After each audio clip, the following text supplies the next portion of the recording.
This is the Shiftheads podcast with Shane Hewit and friends.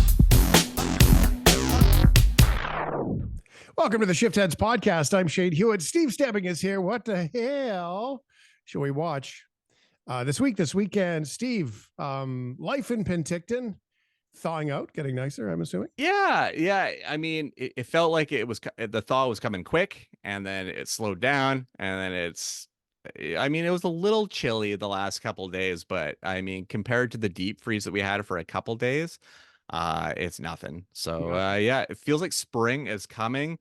Although as far as I know, all of the vineyards are going to be at like zero. Really? Like as far as their yield, it's bad this year. And having a day job in the industry, yeah, I'll definitely probably be the conduit to know all of this stuff sooner than later. Oh, well, I'll get the inside scoop there. Everyone likes that. Yeah. That's for sure. Grapes in a bottle.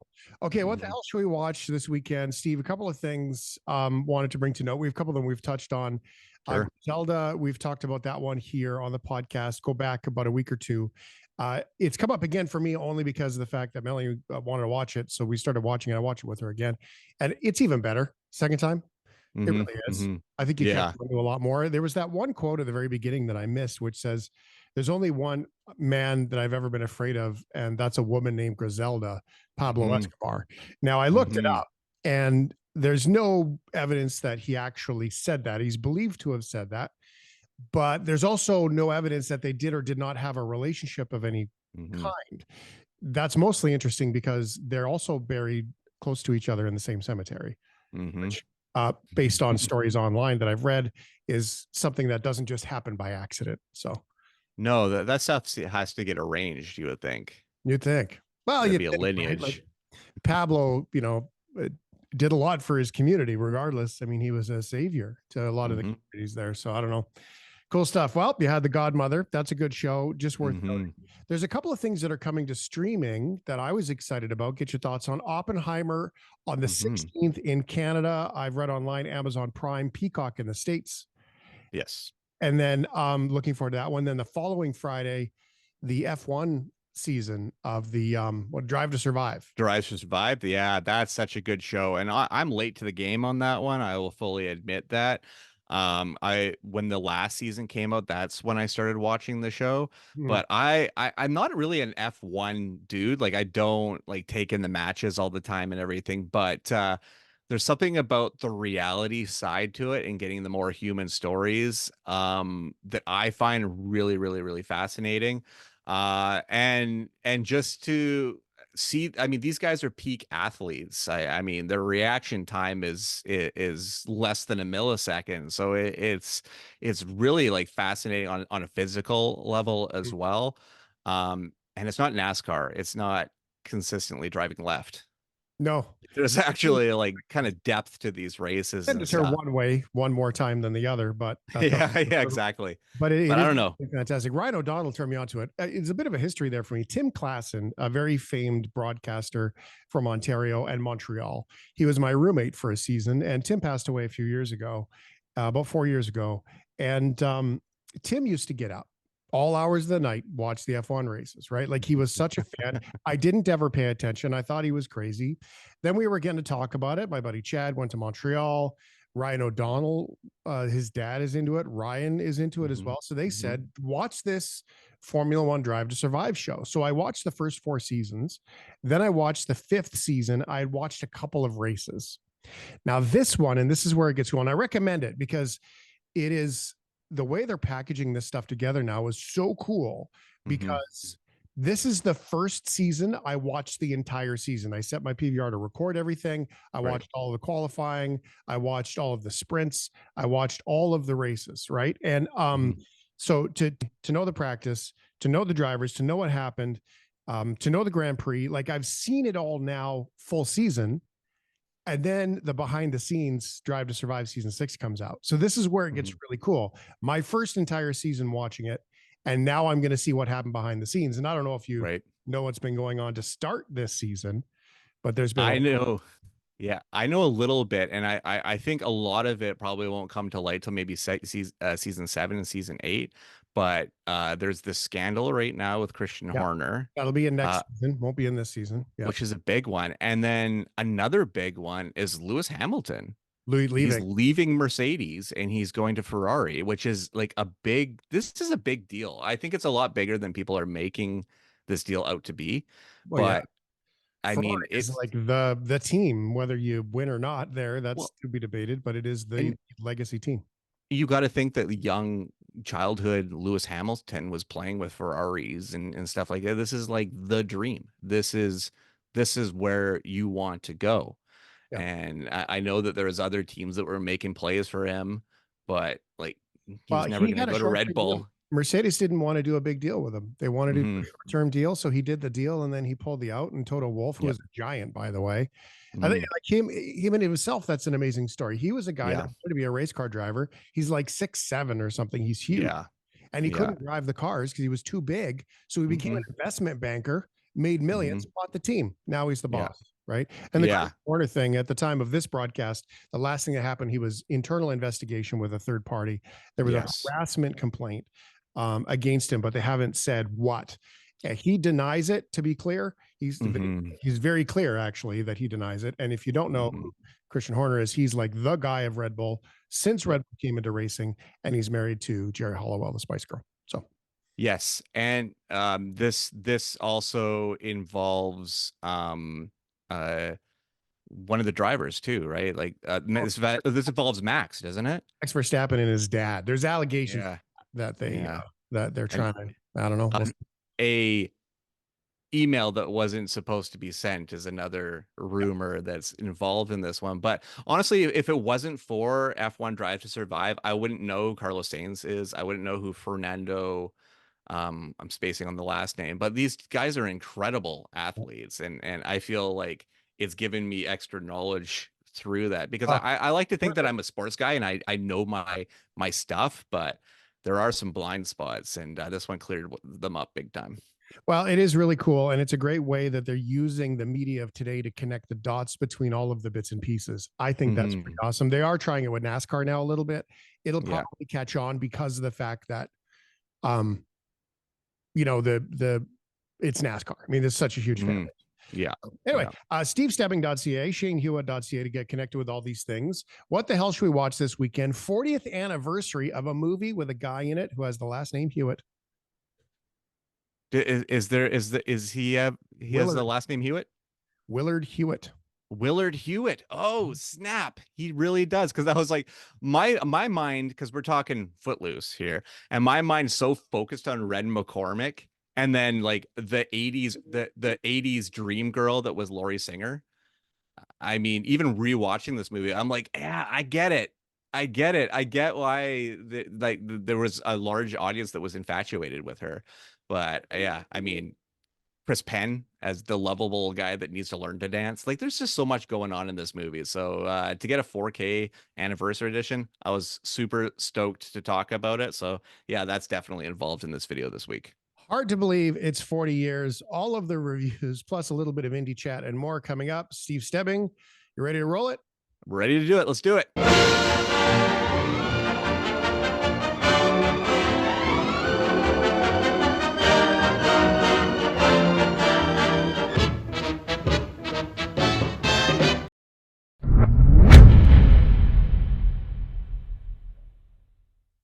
Hello, everybody, and welcome to What the Hell Should I Watch? I'm Steve Stebbing. I'm here to give you everything that you need to put in your eyeballs this weekend for the following week. And as usual, if you haven't already, please like and subscribe. Just kind of rub that button there and give me some validation, because I would really appreciate it. And maybe, I don't know, share it with your friends. That would be super helpful as well. It's a really weird week this week, as I didn't have any like new major releases come out in theaters, so played a lot of this by ear, but definitely some good stuff to talk about this week.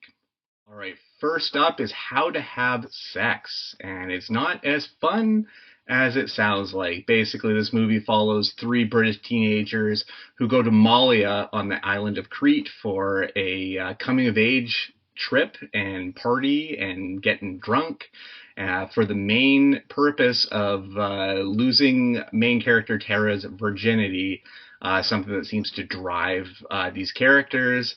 And as predicted, it's a slow slide into hell, essentially, and it's a personal hell, and something that probably damages her thoughts about sex going forward. But I don't want to get too deep on that subject. The film is directed by Molly Manning Walker, who is a director that I didn't really know a lot of. She wrote and directed this film, and such an interesting voice to be told in this one, because it's something that came from a sort of real life experience that she went through in seeing some these girls partying and stuff, and trying to gain a life lesson out of it.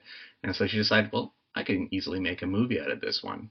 But the driving force, besides Molly's script and her direction, is Mia McKenna Bruce, who plays Tara, the lead character. I'm kind of reminded of Florence Pugh mixed with a bit of Olivia Cook, as far as her performance and how she holds herself on screen. But as far as like a first major role for her, I think this is a really good landing spot.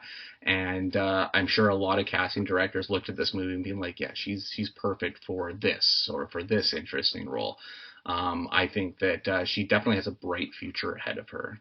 I also think it's interesting that that Molly wanted to film this originally on the, let's get this right, in Magaluf, which is on the Mediterranean island of Majorca, but a heavy mafia presence deterred her from ever wanting to do that. And I can kind of see it, because if you're going to film on a mafia-owned area, you probably have to grease multiple hands to get that done.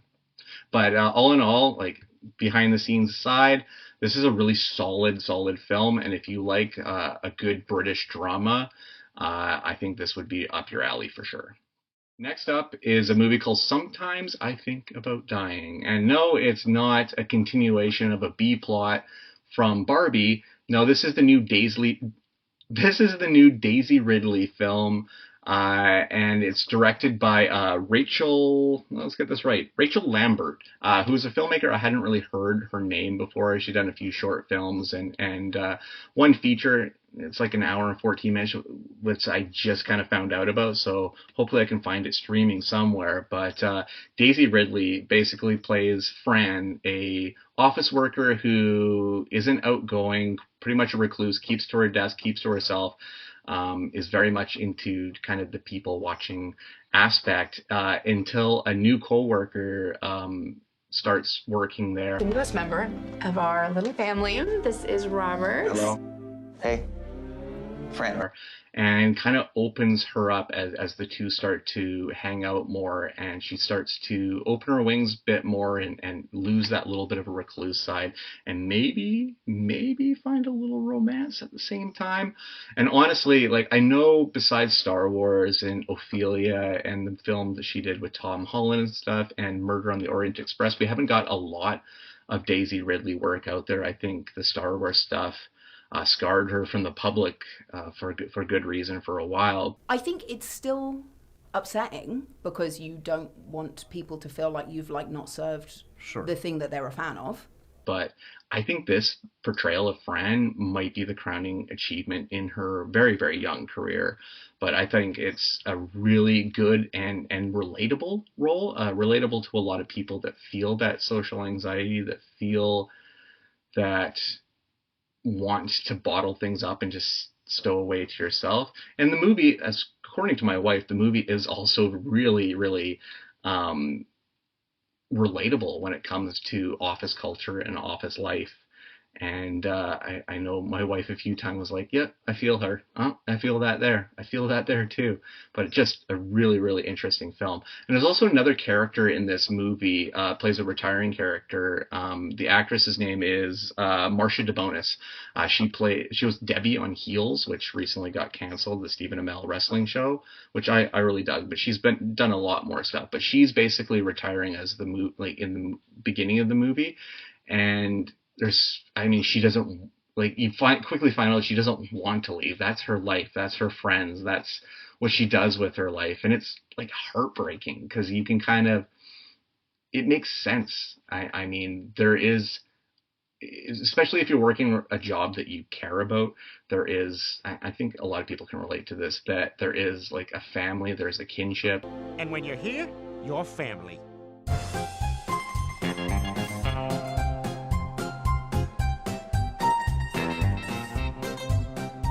That food was all very salty. And then when you realize that that's coming to an end and now you don't have that anymore, the end of it could be seriously crushing. But another great drama, like we're on a roll this week. How to Have Sex is great, and Sometimes I Think About Dying is another great movie. Very different movies, but both really, really great films. I also really, I know this is an attack on to Sometimes I Think About Dying, but there's a Canadian comedian in this one that plays that new coworker, Dave Merheige. Who's really great in this movie. I've never seen before. I've never taken in his stand-up, and I really want to now to see how different he is from this character. But I loved his introduction into it. Like, it's an awkward conference room, round table, what's your favorite food type of introduction, which I thought was really funny. But then once you get introduction to him, his character, it's pretty wild, and it's directed at Fran's character, at Daisy Ridley's character, Fran, who is like kind of like the more uptight person, I would feel. So the fact that he is quickly, within meeting this girl over typing, is able to disclose some of this information is pretty funny. So I think he's really great. They have really good chemistry on screen, and I think that's a big part of what makes this movie work. Next up is Perfect Days. This is a Japanese film, and I think this is really kind of funny because just a few weeks ago, I was talking about Werner Herzog, Radical Dreamer, the documentary about German New Wave creator Werner Herzog. And now we get one of the other creators of German New Wave, Wim Wenders, doing a Japanese story, and doing it so well. Like, he honestly could mesh this type of story in with a director like one of my favorites, who I wax on about, Hirokazu Kurita. Like, this film could be in that conversation. It could be in that Drive My Car conversation. Like, it is just a really heartfelt and character-centric story that I really love from the get-go, because basically this film follows a Tokyo janitor who drives place to place and listening to his classic cassette tapes. He's got just a wild collection of cassette tapes, a lot that are worth a lot of money, which becomes a bone of contention later in this film. But just an interesting film, and kind of like one of those layered films where you're figuring out this character through his journey. There's not a lot given out. As far as Wenders doing this film, it reminds me a lot of when Jim Jarmusch did that really quiet, character introspective film Patterson with Adam Driver and Golshifteh Farahani. Really interesting, and again, like to its core, pretty relatable film. And I thought that was fascinating above all. And I mean, a soundtrack with a lot of Lou Reed, a lot of great classic tracks on here. The soundtrack, I would love to press the soundtrack on vinyl and have it, because it is one of those a kind of eclectic feeling, but still like rock and 70s driven music. And like I said, they lean a lot on Lou Reed in this one. And of course, Perfect Day does play in this film, which I thought was absolutely great, because I'm a huge Lou Reed fan, and then of that song in particular as well. I also want to say that the film stars Koji Yakusho, who is like a Japanese legend. I mean, done so many Japanese films, but the ones that kind of leap out is 13 Assassins, Cure, and then he was also in Inarritu's Babel with Cate Blanchett and Brad Pitt, although not in their storyline. He was more relegated to the Rinko Kikuchi storyline, the death storyline that's in that one.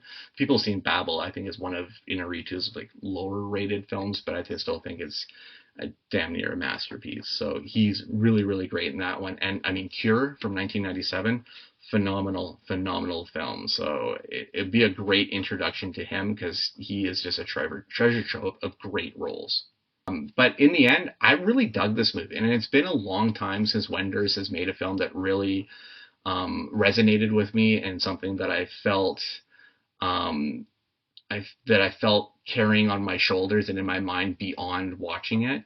It's been a long time. I think 2005's Don't Come Knocking was the last film that I really thought was really interesting and that I really recommended to people. It's the one with Sam Shepard, and yeah, it's been a while. So that would be like 19 years since that movie came out. And I mean, I have watched Wender stuff since then, but nothing has really connected with me. One of the last ones I remember was Everything Will Be Fine with James Franco. Just a film that just felt dull and listless. And I watched it in 3D in the theaters, and I was like, why am I watching this in 3D? Wenders has this thing about 3D. Some of it works, some of it doesn't, but he's a German New Wave legend, so we just kind of let him do what he's going to do, because the guy did make the film Until the End of the World, and he made the original Wings of Desire, so, and Paris, Texas, so we give him all sorts of leeway because he deserves it.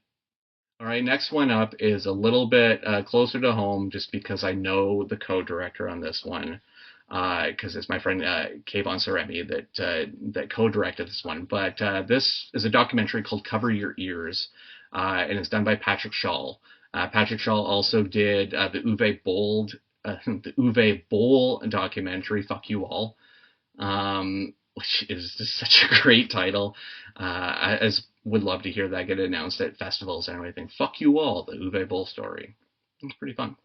But he also did he did a documentary on Chai Peg from SNFU. He's kind of like a lower mainland Vancouver like legend. He was in a band called SNFU that was, I mean, part of the punk scene for decades. I don't know if it's streaming anywhere, or I'm not sure exactly where you can find it now. But it's definitely worth picking up, especially if you know the Vancouver punk scene at all. But Cover Your Ears is basically about the ever-moving line between art and obscenity that the establishment has kind of hung over music for a long time. And this has got really great involvement by people like Jello Biafra, formerly of the Dead Kennedys. Who else is in this one? Dee Schneider from Twisted Sister, Chuck D from Public Enemy, and Ian MacKaye of Minor Threat. I mean, that's just a short list of all the great people in this. There's a guy from Misery Signals in this one I love Misery Signals Signals, and like, as far as a metal guy goes, I dig them a lot. But it's really interesting because it actually informed me a lot too, because I didn't know that Mozart made dirty songs about farts and everything. And some of the blues and jazz and everything that had been censored over the years, and then cleaned up, so nobody was wiser to these things. And also, like, to see Jello Biafra go head to head with Tipper Gore about censorship on Oprah Winfrey's like original show, I think is also really fascinating. There's a lot of depth to this documentary. My only gripe would be that maybe some of the narration felt a little quiet to me. But as far as informative documentaries go, I think Cover Your Ears is a really solid film, and I look forward to checking out more from Patrick Schall. All right, let's get to some of the re-releases that have landed on my doorstep. And the first one out this week is Footloose 4K. This is one of those original 80s quintessential films. This was the first leading performance from Kevin Bacon. Well, screw you! I'm Kevin Bacon! An iconic one still to this day. He still has to pay off wedding DJs to not play Footloose so that people don't want him to do the Footloose dance. First you gotta do the truffle shuffle. Come on! Do it! Come on! Do it!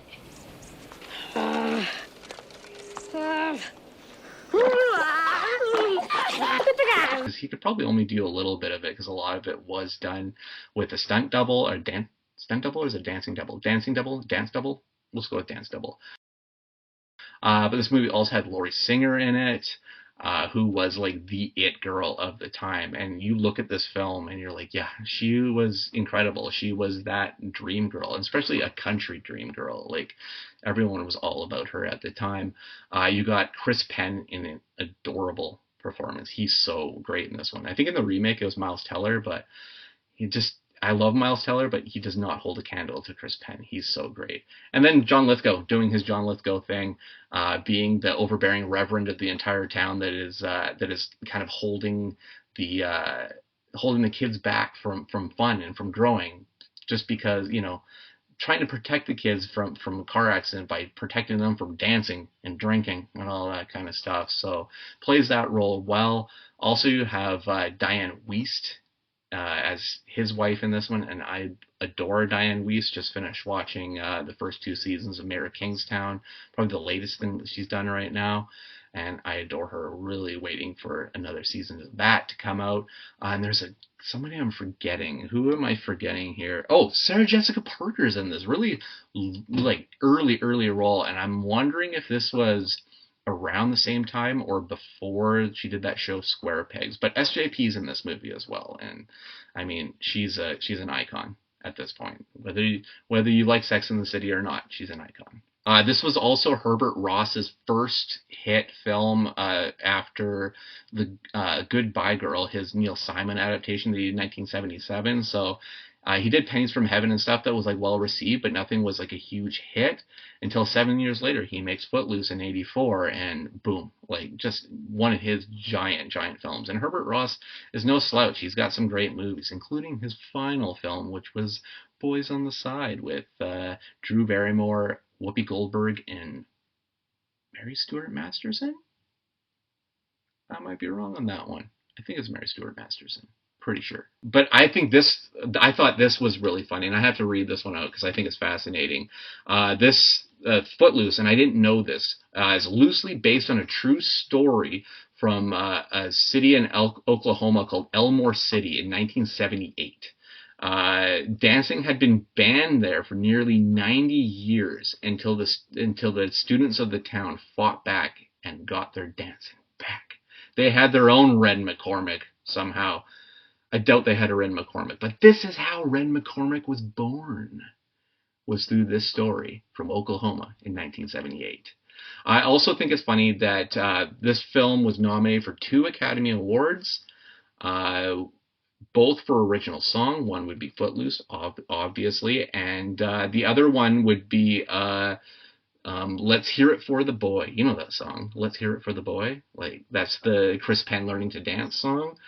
And those songs both lost to I Just Called to Say I Love You from Stevie Wonder, which was used in Gene Wilder's movie The Woman in Red. I mean, that's a good song. That's a good song, but is it better than the other than Footloose, or you know what I mean? Like, is it better than both of these songs? Let me know in the comments what you think of those 3 songs. What is the actual winner? But I'm going to end off this review, because the movie looks really great in 4K. It is a classic that I feel like if you're into film and you want to go decade by decade and what are the defining films, Footloose is one of those special films. But I say that Andy Samberg's film Hot Rod has kind of skewed it for life, because every time I think of either film, I think about the warehouse punch dance scene, to the point where Rod Kimball ends up rolling down the hill in a very painful accident. And yeah, these 2 movies, Footloose and Hot Rod, are linked in my brain until the day I die. All right, so this next one is really cool because I had no idea it was coming to me, and it's so hard to explain, really, but it was sent to me by Universal. This is the Universal Classic Monsters Limited Edition Collection in 4K, and basically it is just like a giant flip open book. Like, it is an actual collectible book with some brilliant art by an artist named Tristan Eaton, who does some really great and colorful like mosaic work that just pops off of this book box set here. Go to Tristan Eaton on Instagram to see some of his great work, because he has done some incredible stuff and was an easy pickup, I think, to do this collaboration with Universal. But it has 8 of the classic monster films. It is Dracula, Frankenstein, The Mummy, The Invisible Man, The Bride of Frankenstein, Wolfman, Phantom of the Opera, and Creature from the Black Lagoon. These are all those Bela Lugosi, Lon Chaney, Boris Karloff classics, monster movies that not only revolutionized the genre and kind of gave it a foothold in film, but have gone on to inspire and create so much inspiration that's still felt in films today. I mean, we're going to get a Guillermo del Toro Frankenstein movie this year. I think it's filming this year. Are we going to see it this year? Maybe towards the end, towards December. I hope that's the release date, because that would be a really snug release date for some Academy nominations.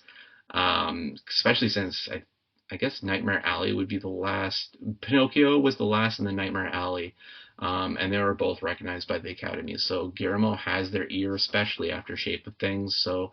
And we wouldn't be here if it wasn't for the Universal Classic Monsters collection. So definitely check this one out. It is gorgeous. It's got 12 hours of bonus feature, including a brand new, newly discovered orchestra track done by Philip Glass for Dracula, which coincidentally enough was the only thing out of this box set I've seen, because I watched it for my other podcast, Tremble. We watched the original Dracula, and then it was kind of recreated in the Nicolas Cage, Nicholas Hoult movie last year, Renfield. So that one has a special place in my heart, but to go now through Wolfman and Bride of Frankenstein and all of these movies, I'm kind of tickled about it, because they're not too long, but they are absolutely iconic and must see, and I actually can't remember if I've seen all of them before, so I'm really looking forward to that. I also can't seem to find how much this costs, because when I get sent something cool like this, something big and wild, like, because when it came to me, it came in a box that I thought was like a giant record. I had no idea what it was. So I'm feeling this is an 8-film 4K collection with an extra disc of bonus features. Thinking this might be up near $170 to $200 if you're going to get it. It's listed as an Amazon exclusive, so I can honestly tell you I have no idea how many copies of this are out. So if you really like stuff like this, I would suggest you gotta get into it right away. Let's get into some television here. First up is a limited series on Netflix called One Day. And I watched episode 1. I thought it was absolutely delightful. Great chemistry between the lead stars, Leo Woodall and Ambika Maud. I think that they are really great together. Basically, this is a love story that's told over days, over multiple years. And episode 1 is these two characters trying to get through a one-night stand together, but end up basically spending all night together and getting to know each other on kind of a deeper level. And as a guy that really loves like the Before trilogy and films like this, like conversational films, like even non-romantic stuff like End of the Tour and whatnot, like this kind of stuff is my jam. And I had no idea going into this one that this was actually based on the Anne Hathaway, Jim Sturgis movie One Day from 2011. And I had no idea. It's a Lona Scherfig movie, the woman that did An Education, which is a movie I absolutely love. And I totally spaced that she had done this movie with Anne Hathaway. So as a Lona Scherfig fan, I have no excuse. I am failing. Be on the show later. I'll bring the actual movie version of One Day. But I think it's a good series. I think it's going to grab an interested following, not exactly ones that I've taken in One Day before, but it might, the movie, but it might get new viewers who are just looking for something off the beaten path. They're not going to recognize any stars from this one, but I feel like once you get 15-20 minutes into the first episode, you'll start to see its appeal. So I highly recommend it. And it's done by Nicole Taylor, and Nicole Taylor wrote Wild Rose with Jessie Buckley, the Irish country music movie. And I have a deep love for Jessie Buckley. I have ever since the first time I saw her in anything. So, yeah, that really sold me right away that, this is from the writer of Wild Rose. Yeah, okay, so I'm into this. The second show that's on my list here, thanks to my Apple TV Plus screeners, I was able to get into it. It's The Dynasty. It's a sports docuseries. The first season is on the New England Patriots. And I honestly took in the first episode after watching the Super Bowl and kind of felt football ready, like ready to take in some more football stories. I'm not a huge football guy, but I know the game enough to watch it and know what's going on. And I will say that as far as the New England Patriots go, I hated the Patriots for a very long time. Scandals and all.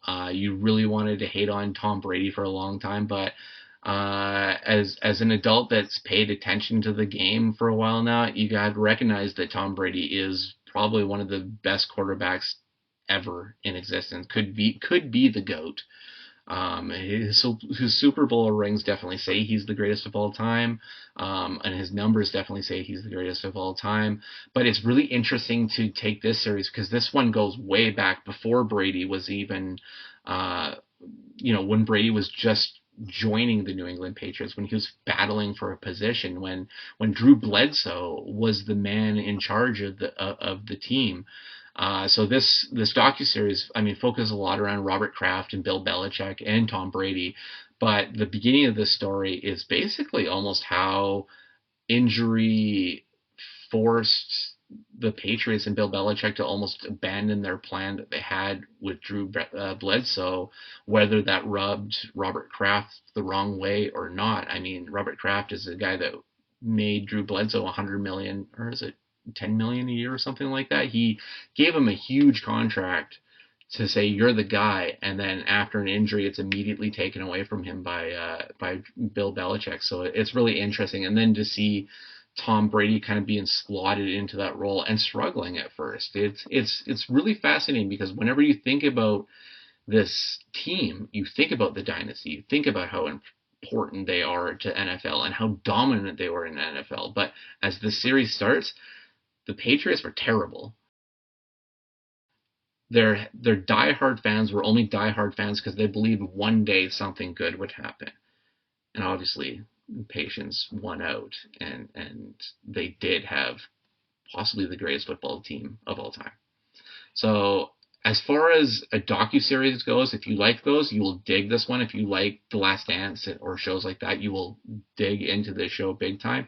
But I think even if you're not a sports fan, but you're into a well-told documentary series and a character-based series, I think The Dynasty might surprise you. And I hope that they go beyond this. Like, I hope this season is effective. It brings in the viewers, and then they can tackle other dynasties or other teams, not just in the NFL, but like let's hit the NHL, let's hit MLB, let's do big, 10-episode shows about incredible sports teams. I think it could be a niche that I would really dig into. All right, let's bring in some geek outs to finish this off. The first one is The Color Purple 4K. And this is really interesting, especially because The Color Purple just played in theaters over the holidays and through into January.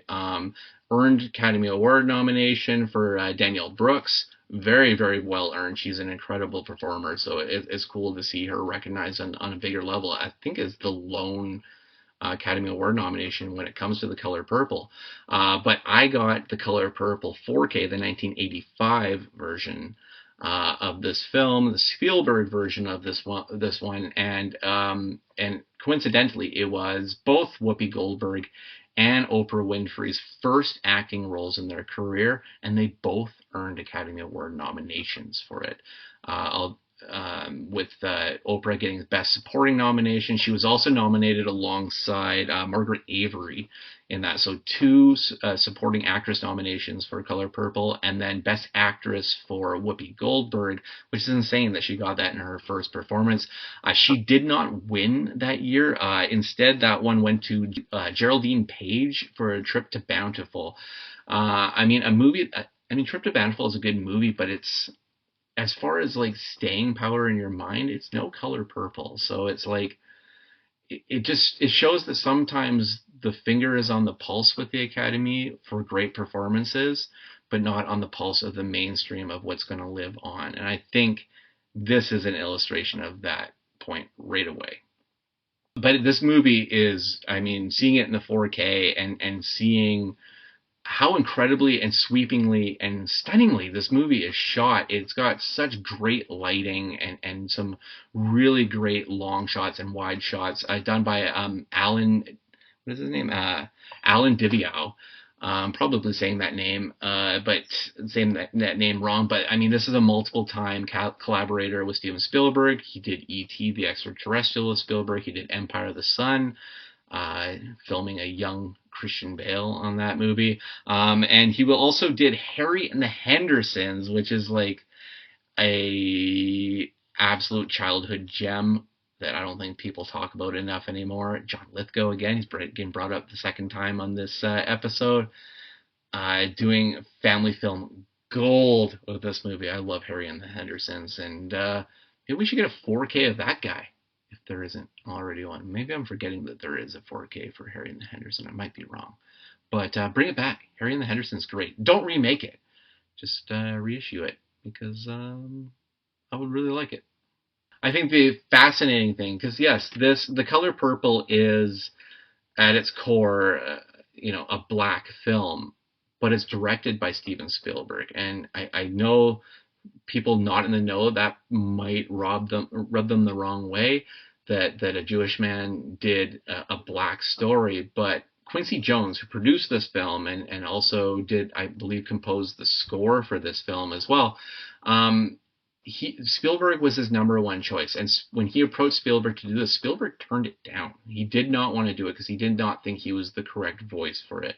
But Quincy Jones had to hound him and take it to him over and over again, being like, "You're the only one that I want to do this story, that I want to adapt this story."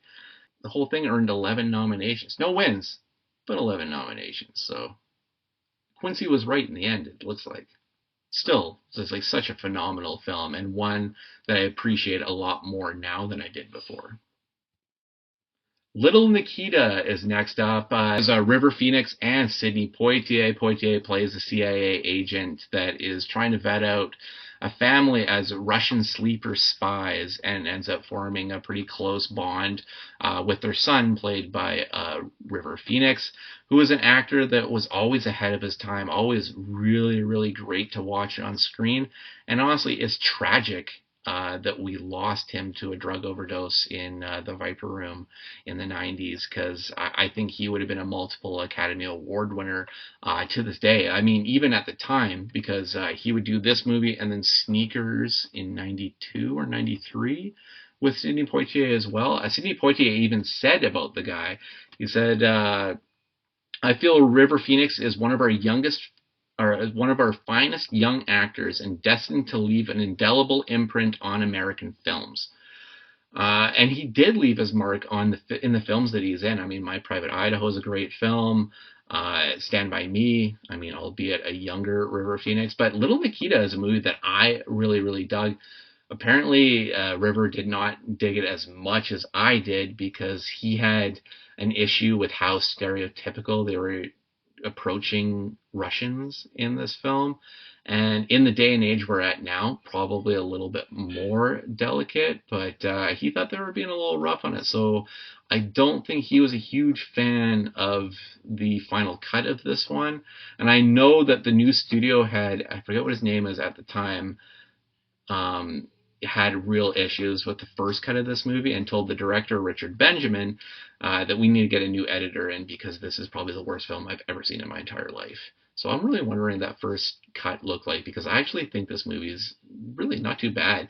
And it's funny because I'm seeing this movie as an adult now, and kind of re-ingesting, because I didn't see it when I was younger. But at the time, Richard Benjamin, before this movie, made The Money Pit with Tom Hanks and Shelley Long, which is a movie I used to watch a lot, over and over again. I loved that movie. And then after he made Little Nikita, he also made My Stepmother is an Alien with Dan Aykroyd, Kim Basinger, and a really, really young Allison Hannigan.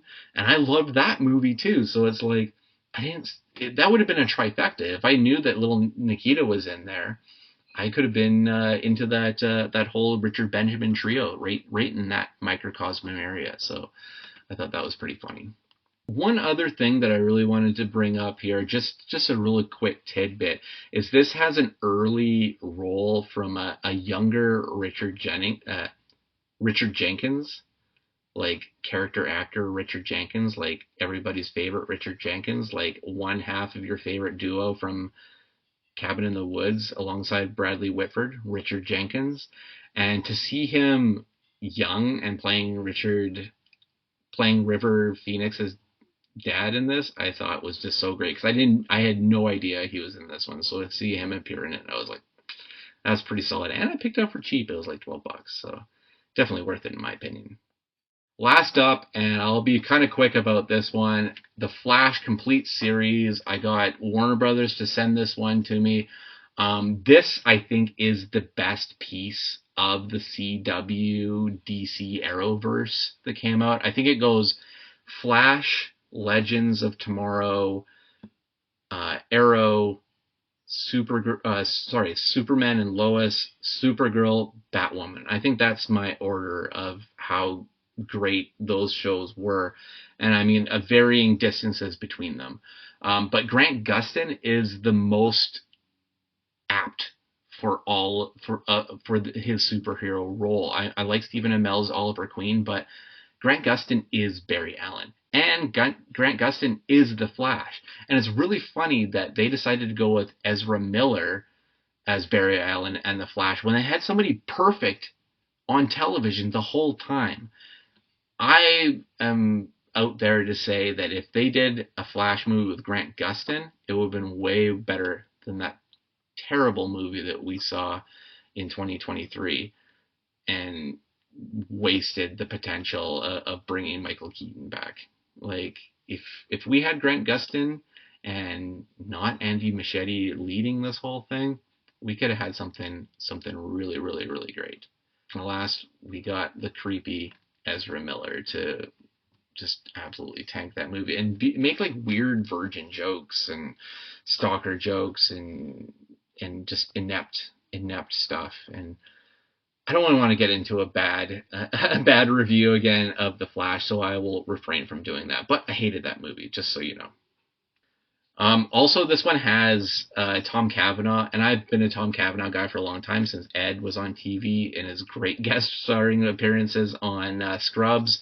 But The Flash, his performance in The Flash might be like the pinnacle of it in my mind of his career, because he does such a fun job with that character in all the different facets. I mean, there's villain stuff in this one, like it's all over the place because of course Flash deals with multiverse and everything, so there's a lot of different stuff going on. But Tom Cavanaugh is just perfect. Everything he does. And there's also like a wild rogues gallery when it comes to the Flash that I think that they pulled off nicely. I mean, there's easy ones like Captain Boomerang, Captain Cold, and stuff like that. Great casting when it came to those ones, because I think Dominic Purcell was Captain Cold, and he's really great in it. Or no, wait. Maybe it was Wentworth Miller. I don't know. It's one of the Prison Break guys that played that role, and they're both great in it. And they even did King Shark in this one. And King Shark is like back in the day, like back in the original, the John Wesley Shipp days of doing the Flash, they never would have been able to do a good King Shark, but they did a good King Shark in this one. So you got to hand it to them. And also with this box set, I talked last week about me wanting to own all the pieces of Kevin Smith media out there. Well, I got more because he did a handful of episodes of Flash. I even had some friends that worked for Kevin Smith, and I am jealous of them for the rest of my life, if we're being honest about it. But the Flash Complete Series, all 9 seasons in one box set, so I'm very happy to get that. All right, that is everything for What the Hell Should I Watch this week. Next week, I will be coming with Madam Web as my my movie of the week. I am not feeling too pumped about it because the trailer looks like it was put together by AI, as does the storyline. None of it looks exciting, and as my wife says, Dakota Johnson is a blank piece of paper with bangs. Copyright Jen Stebbing. But thank you everybody for checking out this episode. You can find me on Twitter, Instagram, Letterboxd, and Threads at The Steeple Dead. My website is stevestebbing.ca. You can go on there now. I have a new feature that I'm doing every 2 weeks. It's called Songs of a Fortnight. It is all my songs of the day compiled onto Spotify playlists, and I give little blurbs about what these songs mean to me.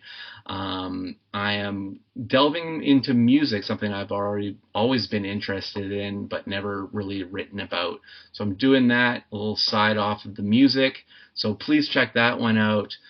You can also check out shiftheads.ca. All of my stuff gets shared there by Shane Hewit in that group. Also on the Shiftheads Facebook group. Join that group. I think they're almost 3,500 now. So let's make this group bigger. Of course, please like and subscribe. I would love to see my numbers go up.